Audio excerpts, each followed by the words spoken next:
Welcome, listeners. It's Lisa Starr and Win Business. We have a great topic for our podcast today. I think it is, and it's an important one because it impacts really all aspects of business today.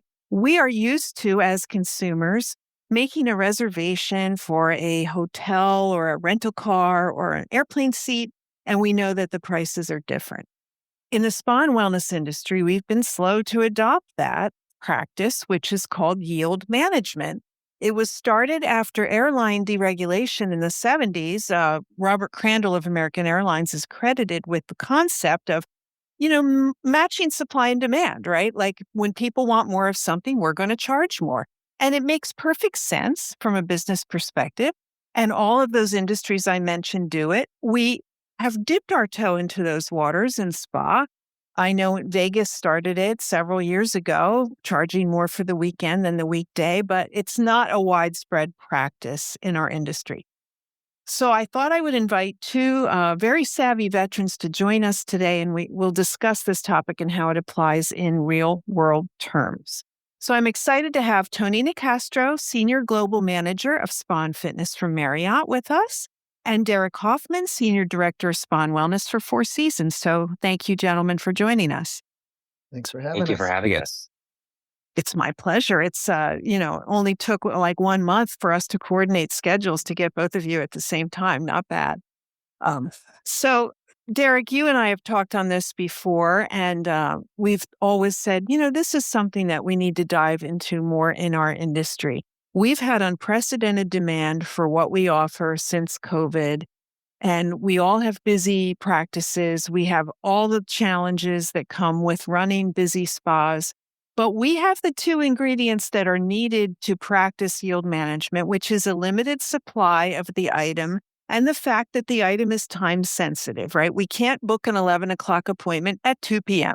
It has a time sensitive component to it. So I'd like to ask you both first, one at a time. We'll start with you, Tony. What have you done at Marriott in terms of adopting a yield management practice on any particular brands or properties? What's your experience been with it in general? Well, I know that as you had mentioned, that this is something that's been a little bit slow to be adopted within our industry. We've seen it. We're actually we're so used to it within the hotel and the airlines. Like it's just, we would never question it. We expect to get online and book these things and know that there's going to be varying prices, even for the same day or just even same flight 2 days in a row or whatever. When last time I was on property, this was almost like 10 years ago, we were actually doing yield pricing already, just on the weekends and holidays. Mm-hmm. And this practice grew and it kept growing. I know, and even then, of course, we were hesitant. And you're like, what are our guests going to think? Well, we kept with the practice and there was really no pushback. And as we started working with the technology, because we had to do a lot of this by hand in order to start adapting these things. And we got a little bit more savvy with it. Like we were doing things, we were manually we were putting in slots where we knew we could up the price on a service or only have certain price services go in the weekends or those kind of practices. And we worked with our software program to ensure that we could do something a little bit more automated. And the practice became something we adopted as dynamic pricing. Mm-hmm. And this has really helped us to learn where we have, I guess, again, as you mentioned, these times and periods where the demand is just almost overwhelming and people would pay almost anything for it. And then there's these lulls. So the prices can go up and down and we can adapt to when the guests want to come in or when the guests can afford to come in. And it really just helps us to kind of manage that our staffing and our guests flow to those times. So when we've got maybe people that think they only can come on Saturday, that's the only time they can come, that's the most popular pricing and it's going to be the most expensive. Sure. But when they want to come in, it's like, that's too expensive. Maybe that guest is going to go, I think Tuesday might actually work.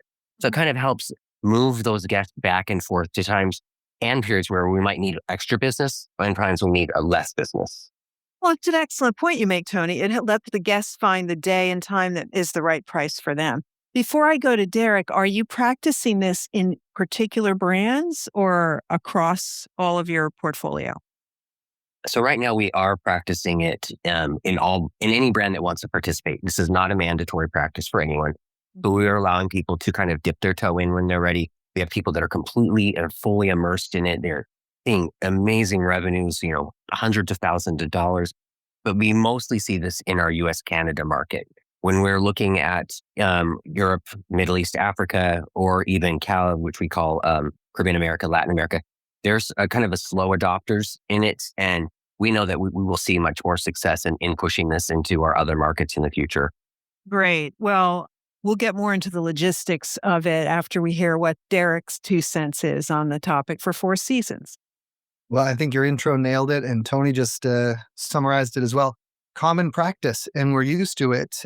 Forever, we were reluctant in the spa, and I can't think back that far. But my first hunch, having kicked it around a little bit, is we had these beautiful menus, and then came our website presence, and it was hard to change these hard-coded, printed bits of collateral. So, I think we maybe felt married to our pricing structure, for one reason or another, that being one of them.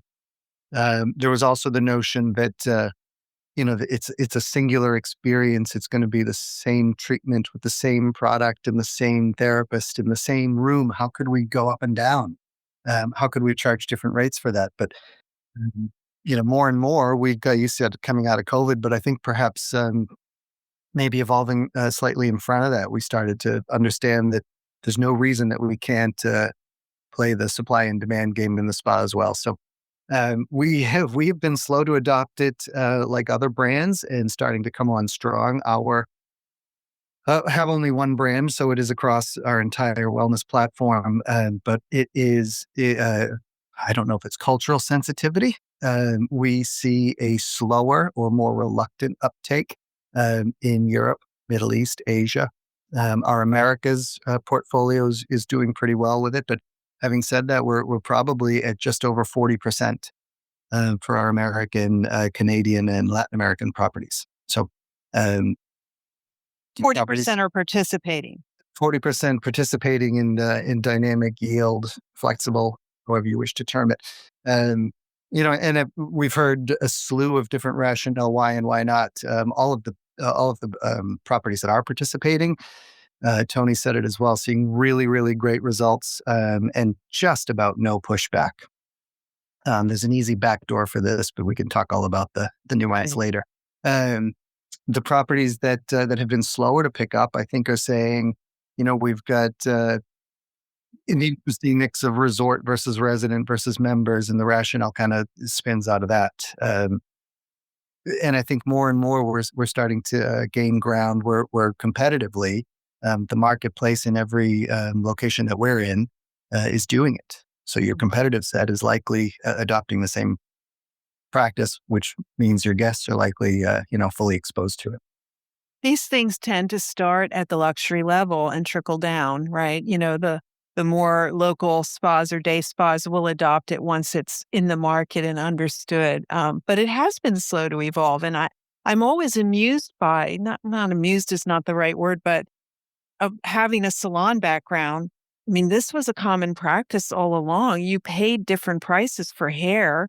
If you had a higher level stylist, if you want Frederic Fekkai, you paid more.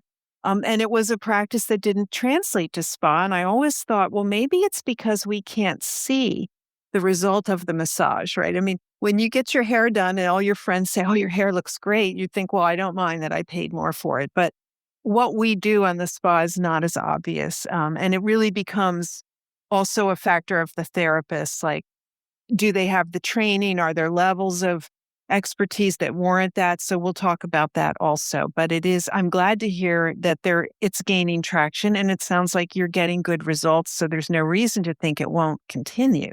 One of the things I love what you said, Derek, about the menu, right? It's true. We had the printed menu, and so then you had to put in, the range of prices on certain days, and it becomes uncertain. But so many properties are doing away even with a physical menu, which I'll totally agree with. I still see a lot of guests come in and ask for something, but let's talk about how we manage that, and then the technology piece, which was even the bigger one to manage in this kind of situation where you have floating prices.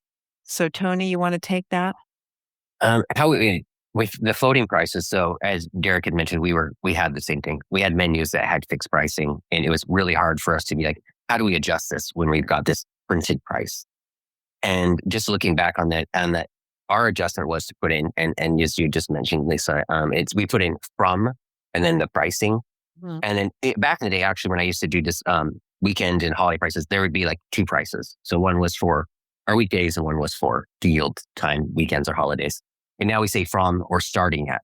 I And love from. Kind of covers all the bases, right? yes. So the guest knows that the pricing can start at that amount and it might move up or up from there pretty much. So we don't do a lot of yielding down. We do mostly yielding up. So it really helps us by setting kind of a lower base price. It kind of helps us attract the guest as well. But they understand that the pricing could go up, but depending on, and with the technology these days, it really depends on the day of the week. It could depend on the time of the day.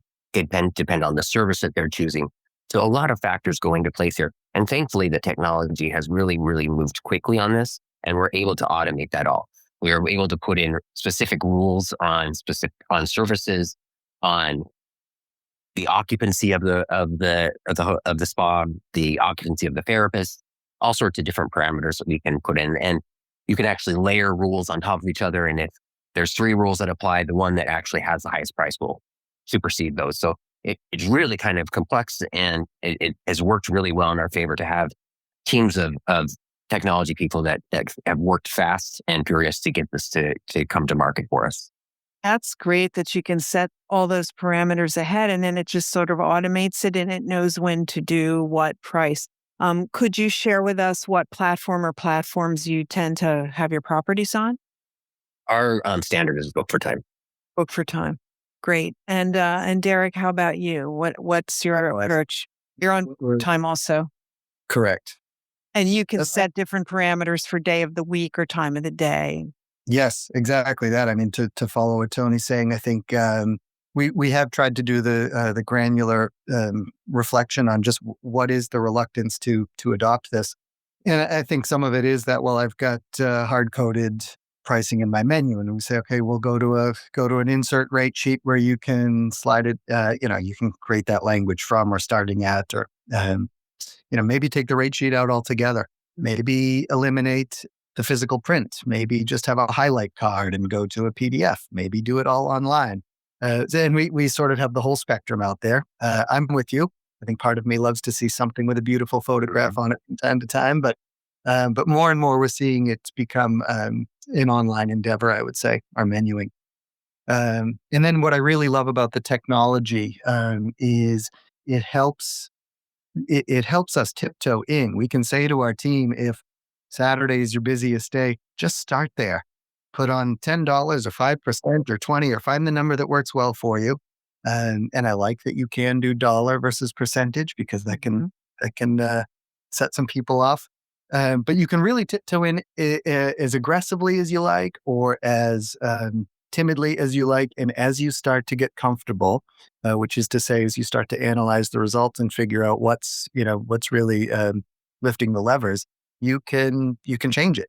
And there's so many different ways to do it. You can do it on occupancy and utilization and treatment and day of week and time of day. And you can really get as nuanced and layered as you like. And some of our savvy operators are doing really, really well with this. And for those that maybe need a slower and steadier approach, the technology supports that just as well. I can't imagine why you wouldn't want to do it when you see your colleagues doing it with success and the system support it. I guess it comes down to the front desk staff being timid about, managing sort of the pushback potentially from the guests. But as we've said, people are used to this concept. I mean, it's not lost on them. I mean, egg prices went up when the chickens got sick, right? We all know that prices change, and it's never been more true than today in 2025. So good. Well, and note to that, Lisa, I think that probably is the best example. Is you're reluctant at pushback from your guests, but we're even seeing the need to socialize it with some of our general managers, Yep. on property level, because they just haven't thought about it. Not that they can't understand it, they haven't really ever thought about it in the spa, and the unknown of, are we turning away our guests? Are we is that somehow impacting our resort fee or our average room rate? All those things they get bonused on. Go all in. Let's understand. And it's so funny to me is that they will push back and they're like, oh, well, we can't be nickel and diming our guests like this. And I was like, we're happy to get rid of this once you stop changing the prices of the hotel rooms. You went, And you just have to really equate it to what the business that they're used to. And then a lot of times they're a little more adapt to let you kind of slowly, and they're the ones sometimes that make you go slower. And so you might be like full steam ahead. They want you to go a little slower and then see what your guest satisfaction scores are, those kind of things. And generally, we've actually seen increases in our guest satisfaction scores after we've implemented it. So it is just quite an interesting paradigm. what would you relate that to, Tony? Why would that factor in? I don't know if it's actually because of the fact that we've got the ability to move the guests to certain days, or there are certain guests that are booking on days that they can get in easier on days they want, because the pricing maybe just is people that are savvy about prices. Maybe they're changing the day of the week they go to. So it's making it a little less competitive to get in on a Saturday or something like that. So I can't say exactly, don't have all the analytics on it, but I'm just saying, we were surprised. We looked at this trend and we wanted to see how is this affecting our guest satisfaction score? And we were surprised to see that it actually was going up in the properties that were using it. I can't say it all contributes to, of course, yield or dynamic pricing. It could be a whole multitude of things, but it was one of the things that was kind of a common, denominator amongst these properties. Yeah, I'll jump in there as well. Anecdotally, and certainly not analytically, but we are seeing some of the same results. And I think maybe what we're attributing that to is at a given the day of the week, like you said, lots of variables. Our resort guests, which are typically the largest segment of people, giving us our guest feedback scores, are typically not very price sensitive. And when they want to be in the spa, they want to be in the spa, and they don't want to compete with other people who are, maybe consuming the inventory. So, when we can accommodate that, our guest scores typically go up. And just in on a completely different facet, maybe what we've seen is some of our properties that are managing the duration of treatments. So the selection of services that are available with regard to yield. So a dynamic availability approach and not a dynamic pricing approach. Exactly that. If you are creating, if you're saying, for instance, only 80-minute treatments or 90-minute treatments are available versus 60-minute, you significantly vary the flow of volume through your space in the day. And if it feels a little more relaxing, potentially it yields a better guest experience score. And I think, one property that we're tracking through that certainly sees that result. And where they're able to say, I'm sorry, only this service duration is available at this peak day. They're able to constrict the flow of, the volume in the space, but still manage the revenue really well. I'm so glad you brought that up. That approach called dynamic availability is something I remember trying years ago. And I always had a hard time because the desk staff had to do it. And they didn't feel it was honest to say to the guests, well, we can't do the 60-minute, we can only do the 80, when they knew they could. They just had a problem with that. But it does make sense. And as you say, if you're booking 80s and 90s, less traffic, less people in the lounge, better experience. Tony, what are your thoughts on that approach? We're actually, I think that you'll probably get this a lot, but on this podcast, is that we're kind of doing the same things. So we're finding the same. We're not only like based on time, but there's also certain services that kind of yield a lower margin that you would get from it just because of products and things. So we might eliminate some of those services as well to be booked on these busy days. Some of our properties are actually getting rid of these 80s and 90s, and they're going just 50s and 100 minutes. And they're booking their day out with 50s and 100s as well. And then on weekends or really busy days, they'll just do 100-minute appointments, book out 2 hours throughout the day. And that really changes the flow of guests. And sometimes I've even seen them there, like they're able to get $50 or $60 higher than the rack rate just because it's on the weekend. So, and when you're doing that, it really, really helps with bottom line revenue. Mm-hmm. So they are doing dynamic availability and adjusting the price, or just because they're only offering the lower services, it's bringing the average ticket up? They're doing both. Yeah. Yes. I think Yeah, I mean, the amount of options and nuance that you can layer into your strategies based on your specific property. You've got a 4 treatment room spa, you've got a 40 treatment room spa. You're busier on the weekends, or you're busier on the weekdays or the PMs, and there are so many different ways to look at your business. And without going backwards, Lisa, I like that you said a lot of this came steaming out of COVID. I think, overwhelmingly what our experience has been, um, we saw lots of small businesses around us shut down out of the pandemic, just because perhaps the business practices weren't solvent or wasn't relevant any longer. And I think dynamic pricing, yield pricing is really just a result of us looking more shrewdly at our business and saying, what's the best business sense that we can make out of this? And this adoption of, yielding to supply and demand is that. And, fast track that to this conversation. And we're saying there are so many different ways that you can look at it and make it work for your property, whether you go to only 80s or only 50s or both at certain intervals of the day, and eliminate the wet treatments because they're too labor intensive. There are so many different ways you can look at this.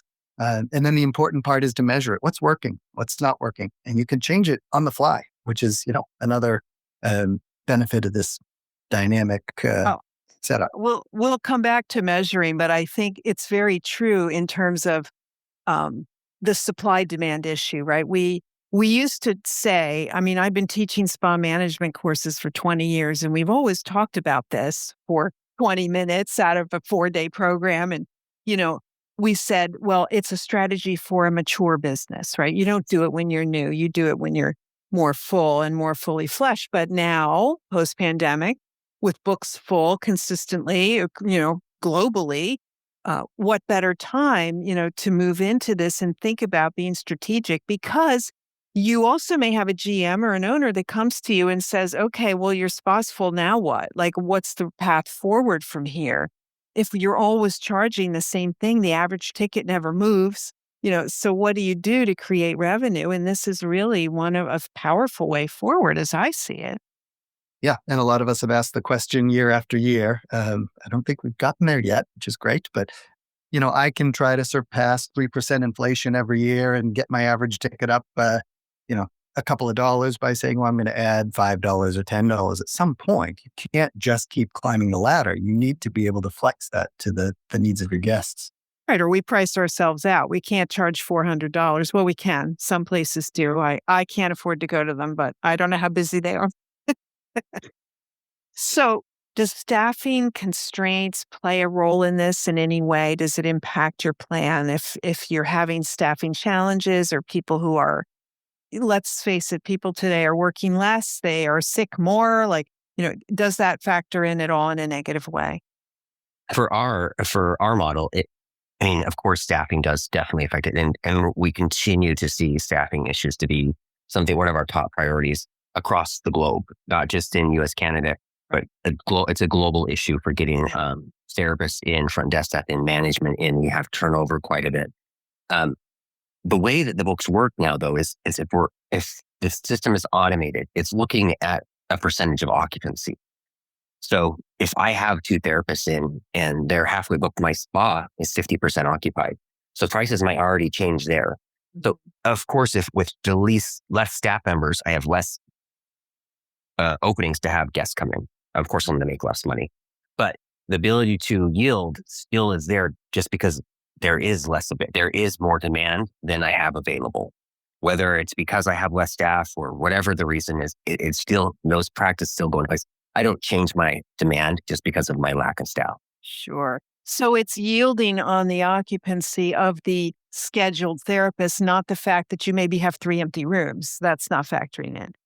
You can do it either way. You can do it either on therapist occupancy or on hours of operation occupancy. So you can do it either way. So we've seen different properties look at it in different views. And I'm not saying which one is better than the other, but usually we find therapist occupancy, I find to be, the more optimal way of doing it. Yeah. And I think the way they term it in the software that both Tony and I use, it's utilization. Yeah, utilization. The smaller properties will tell you if I have a 2 treatment room spa, it wouldn't matter, right? I can go on treatment room occupancy, but if I've got a 20 treatment room spot and 6 therapists on, I'm going on utilization. Let's talk about packages. I use the word in quotes. I've always hated that word and the concept, but I mean, if you're already discounting and are you still selling things that way? And then does that factor in too? Or have you done away with those kinds of deals where you get multiple services for a discounted rate? I hope you're going to say yes. We'll see. Oh, well, you're gonna be very happy. Packages are something that we rarely do anymore. Mm. And honestly, I see them more when we look into properties that are out of the US, Canada. We do properties do packages, but it's usually just like, let's group together 3 different services and they're still at the full price. Just because people are looking to Agreed. I have a always guide, thought that. they want a guided way of their spa experience. They want us to guide them through it. They don't want to guess it. So I always we're say, I'm happy to. sorry, I'd say it's like a restaurant where you order the chicken, but it comes with the potatoes and the peas, and you don't have to think about it. It's not discounted. It's just that we told you here's what goes together, right? Yeah, exactly. So whether it's like a service package or a 3 service package or a full day 6 service package, we'll help them group together packages or services that go in the right flow, but we don't discount the price of them. And not so much on series these days. That was a construct that I think fell by the wayside for our brand. See it a time or two, but series of treatments we don't see so often. Well, also when you're in a resort, I mean, I know you all have local guests, but how often can a guest come if they are truly visiting a Four Seasons in Bali once a year? I mean, they can't really make advantage of a series. There is that side of it for sure. Uh-huh. Okay. So what about no-shows and people who come late and can't, how does that play into this plan? What do you do then? This has been an issue, of course, from the time we've had spas. This has been alleviated a lot through technology. Again, we collect your credit card. They tokenize the credit card. We maybe like see if make sure that it's available to be charged, and we tell the guests during their booking process what their cancellation policy is and what happens if they don't follow the cancellation policy. So nowadays, guests are actually getting a little bit more savvy with this, and we've seen people turn off their credit cards or do things like because you can do those things immediately on your smart devices these days. So we have looked into deposits, and we're working through the technology system Look for Times to see what they have a whole system in place for deposits. We've been working with our finance teams to see how well that system works. And sometimes because of the deposit and the deposit goes on to the appointment, and if there's a cancellation or they move things around, sometimes collecting that, and if it goes into like they cancel it and it goes into another month and you've collected that money on, there's some nuances to finance that we're still working to make sure that revenue is accounted for in the right place at the right time. So we have definitely many properties that are ready to go full force with this because they just have such a severe issue with guests booking on either some kind of credit card that's fraudulent or they're turning their cards off so they're not charged. So we will probably look at doing this in the future, but there's still some things, not necessarily from the technology side, but from when we collect the revenue on our finance side for our, my company. Well, that'll be a future episode. We'll talk about that. Yeah, I think many of us think though technology is a little clunky at the moment. We don't have it fully in hand, but working in that direction. I think forever it'll be something that we have to manage. Not a significant portion of our day, but it is there, and we've tried to create manual processes along the way that if we say we have a 48-hour cancellation policy, people are really planning their lives ahead of time on their massage, and I think that's a tough argument to have when somebody says my kid got sick. For us, when we say we have a fairly light ask in our cancellation policy, if it's 4 hours, for instance, anything under that, maybe you could have let us know, and we found that more often than not, we're able to hold our guests reasonably accountable. Mm-hmm. I'd like to move into what I think is the inevitable next step on this, which is the staff compensation relation to the price you're getting. I mean, if you are paying all different plans, right? Most places are paying an hourly fee now plus something when you do the service. Is that something a fixed fee? Is it a percentage? And how does it affect payroll and how are you managing around that? For us, first of all, our first objective is to make sure that we look at the laws and regulations in each one of the states or regions or countries to ensure that we're following that. The compensation model for us can actually vary quite a bit from property to property because there has been so many different models over the years that for us to transform everyone at one time and say this is the best for you and this is the best for whoever is just it's a little bit difficult. But what we try to push or what we're seeing is the best path forward is having our providers receive a flat amount for the service. So if it's $50 for this service, that's what they get. And then based upon this, usually we have a service charge, auto gratuity, whatever you want to call it. And as the prices kind of go up, that auto gratuity is where they really see a boost in their paychecks because the service that they're performing, if we have a yield on it that we're not $50, they see quite a bit more in that gratuity. Love that, Tony. I mean, because it fixes the margin for you and makes it even better on the yield, which is the point, but they see something that the customer funds. So that's really a win-win. I should also say before I turn to Derek that these ways of managing tend to be more US centric, wherein other countries there is a monthly salary and that's that, but we have, God bless America, 1,000 different plans and which is good and bad. So Derek, what are your thoughts on that? We also have we don't have 1,000 properties, but we have 1,000 different plans as well. And so local legal for sure, we got to do it by the books, but then we really empower our leaders to make the best sense. I mean, if it's a remote location and it's tricky to get people to, show up or stay on, there are all of these different considerations, which is why we allow for latitude of plans. And primarily, they're the two that Tony just referenced, or you did as well, Lisa. There's the fixed model, the flat fee, and there's the percentage. And we have terrific tug of wars over which is the best scenario. And that conversation can get really salty. You guys whitewashed that really well, but and I think they're both great debates. I see both sides of it. The percentage people will say we want them to come with us both ways, right? So if we're trying to get them in on a busy day, it behooves them to come in on a day that we might be yielding up, and they come with us on that commission and percentage of gratuity as well. But when I want to offer a discount to my residents, or to a for any reason under the sun, they come down with us as well. And then the flat fees will say, well, doing the same job in the same hour, and the margin is ours to manage. And I think there's credibility on both sides of the fence. And what we're saying at the moment is make it make best sense for your business.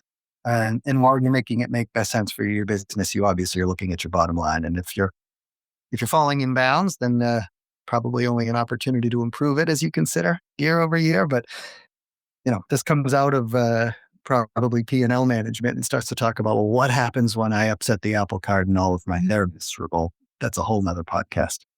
And so, there's that whole like, this is just the way we've always done it thing. And that lack of want to change, because it is disruptive and it's a difficult conversation to have when you start talking about people's income. It's one of those things where people can get really, really upset about it, even if you can show that it's in their benefit. They just don't like to see that change. They don't like change at all. I mean, Derek, you're having salty conversations. It sounds like these are with HR departments and not necessarily with the staff themselves. Is that true? I think every area gets touched. Usually starts bubbling up through the staff. You said it. They don't like change, even if it's going to be ultimately to their benefit. If you're talking about my compensation, something must be going wrong. It's so funny. I do a lot of conversions for existing businesses. And then when I go in and have the meeting with all the staff, and I, very positive, we always try to bring in some benefits and PTO and things that in traditional spas they haven't been getting. But inevitably, someone gives their notice immediately rather than saying, well, let me see how it will work out for me.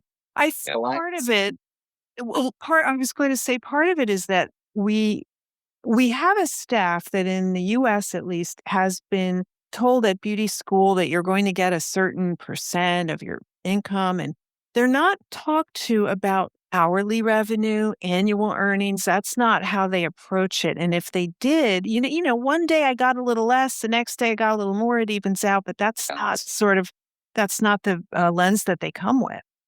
So to answer your question, it usually starts, I would say find inclusion and buy-in from your executive team, we call them people in culture, but your HR team, and your, the team that's going to receive the benefit or at least the impact. Try to share information and why you're doing it for the business. And I've always found that the best way to approach it, especially with these team members that are a little sensitive about it, is you meet with them one-on-one.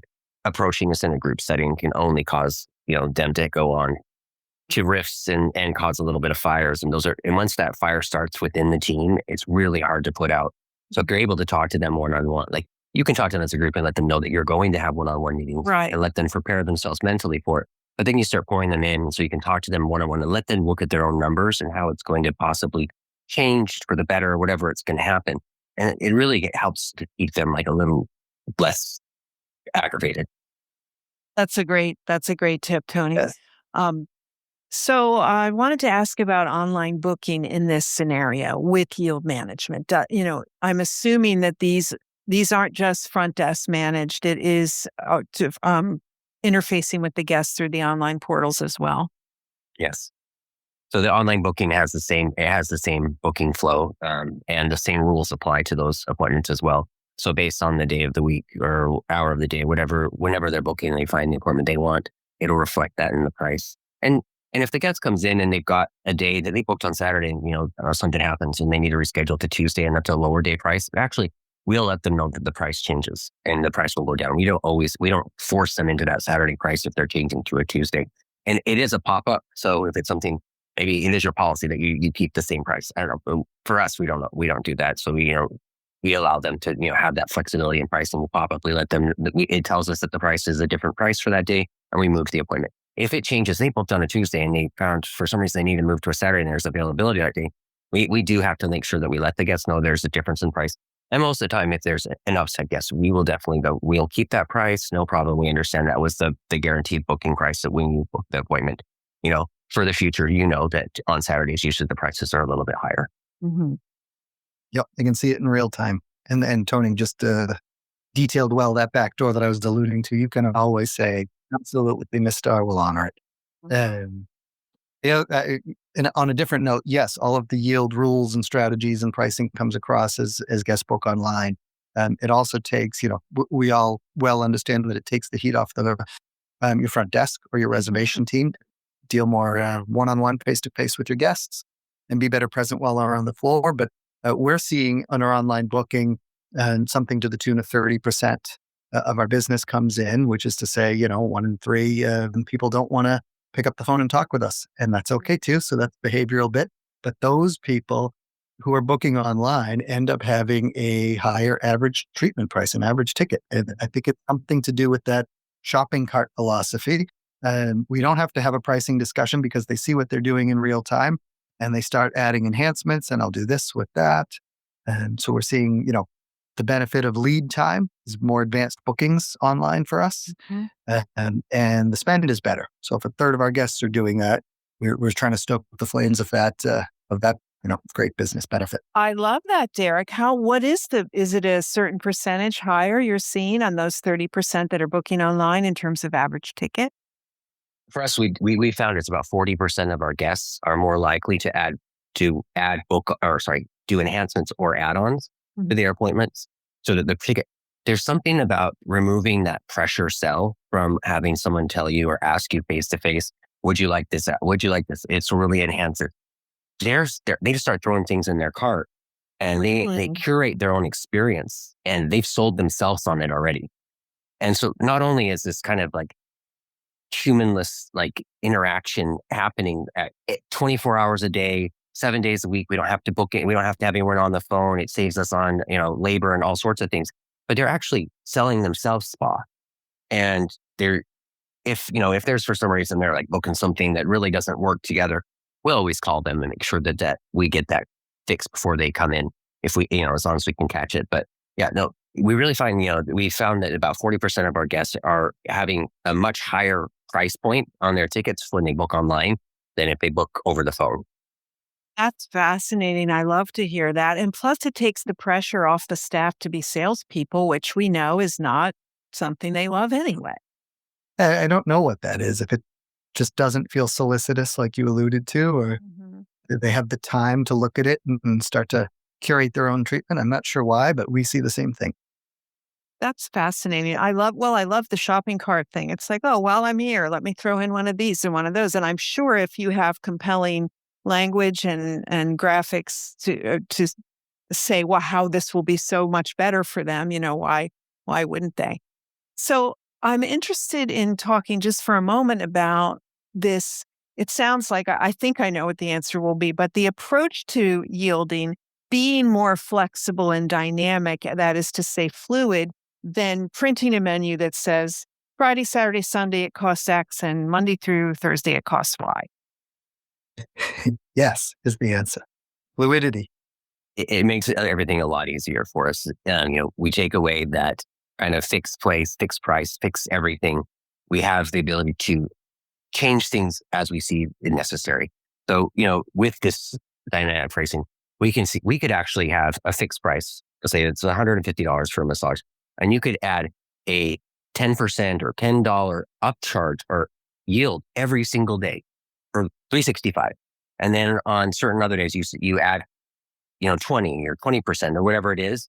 So you can go up from there. But then when you see business is really low, you can drop down to your rack rate. So there's no discounting at all.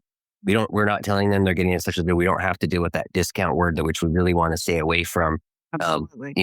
We can go down to what our advertised price is on those days, which is going to be lower than what you see every other day of the week. And that way the guest feels like you're kind of meeting them in that place, especially when we need extra business.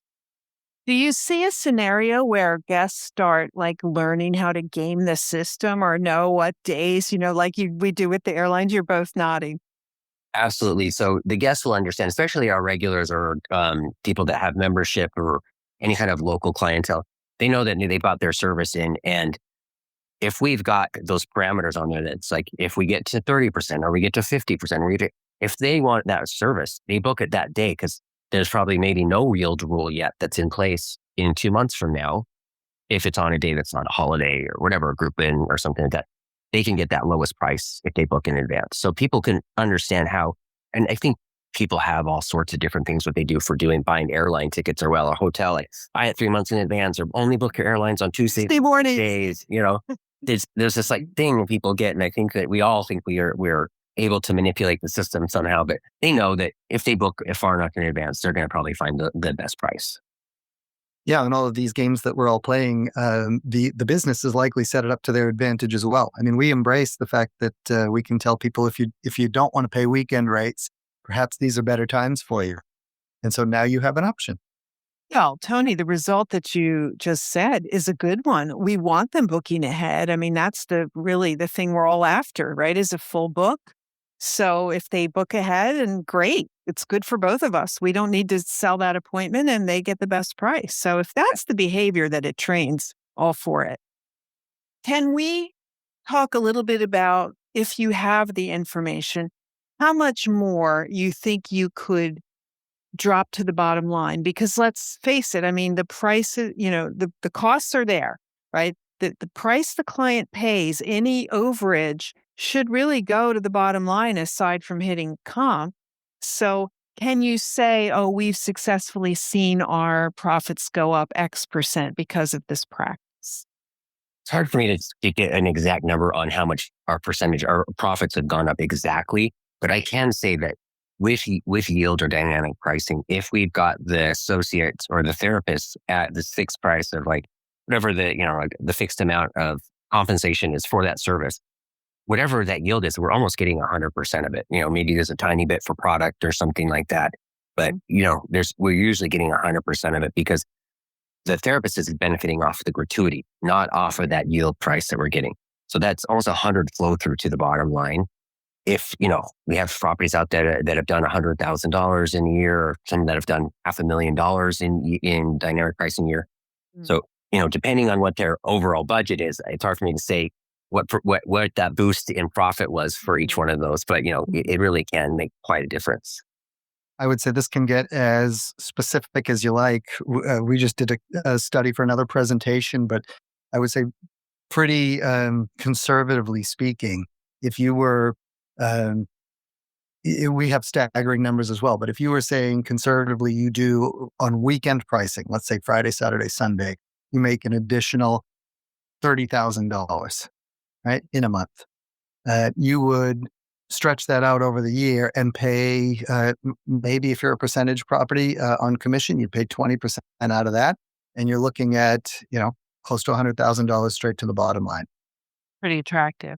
How do you know what was, when you look at the P&L or the revenue line, how do you know what was over the rack rate? Where was the yield number? How do you identify that number?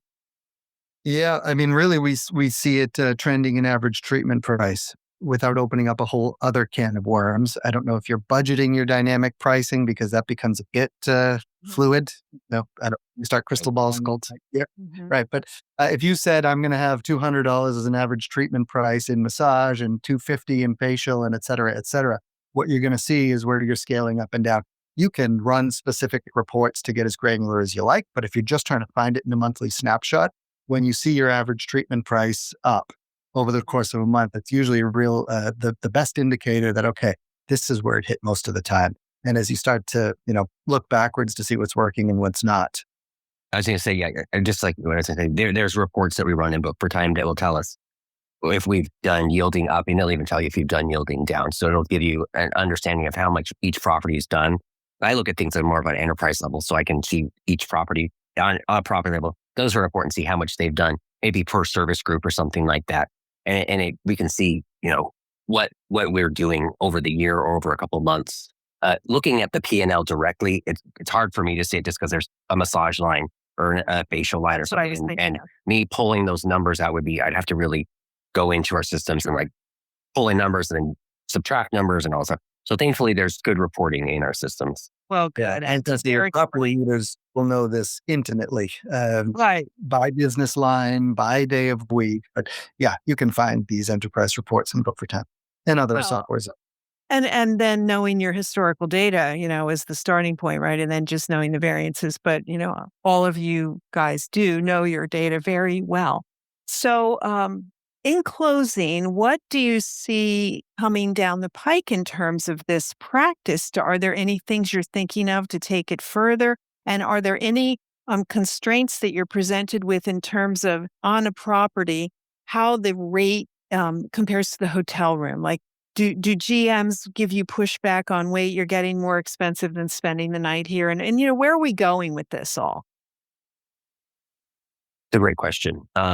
For us, we're still learning. So there's a lot of learning still happening with dynamic pricing and yield management through our services. Like we even just ran a whole bunch of reports on looking at how if you increase your pricing by a dollar amount over a percentage or vice versa, what that does. And we've found that running it by as a percentage, you actually bring in more money over the week. If we did a comparison week over week, how much you brought in if you did it by a dollar or a percentage.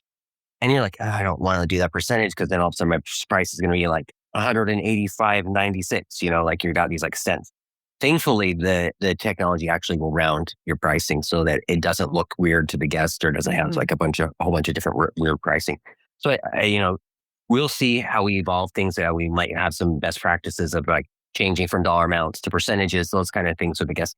What I can also see with this is as I've mentioned previously in one of the other questions, is that I think sometimes we've been as COVID, we had such a demand for guests wanting to be touched and have that connection, and that demand was in there. So pricing was just like creeping and creeping and creeping, and like to the point where people were getting priced out of spa or priced out of wellness or are taking care of themselves. And even some of the guests that were the most affluent guests were like, this is ridiculous. This is too much. We can use this model to actually be like, yeah, there's these times when it's so busy, it's going to be a real premium. But then there's going to be days of the week where our rack rate, if we can just really get that to a sweet point, it might be lower than what we're actually used to seeing. Our rack rate might be really quite low. We'll have days of the week where it actually helps us to bring in those guests that were being priced out of the market. They can come back into the spa and have that self-care and take care of themselves in ways that they were used to doing before the pricing started getting a little out of control. So I see like, there's so many benefits to it in ways that we just haven't looked at it before, to helping, ensure that our busy days are extremely profitable, but we're also just allowing our doors to be open to more people. Yeah, I think like Tony, we've probably just scratched the surface so far, and it's a great scratch. Thank you again, gentlemen. Tony Nicastro, Senior Global Manager of Spa and Fitness for Marriott, and Derek Hoffman, Senior Director of Spa and Wellness for Four Seasons, for giving time out of your busy day to share these great strategies with us and listeners. It's really wonderful to learn from the best, and I appreciate, and listeners do, your best practices here. Thank you so much.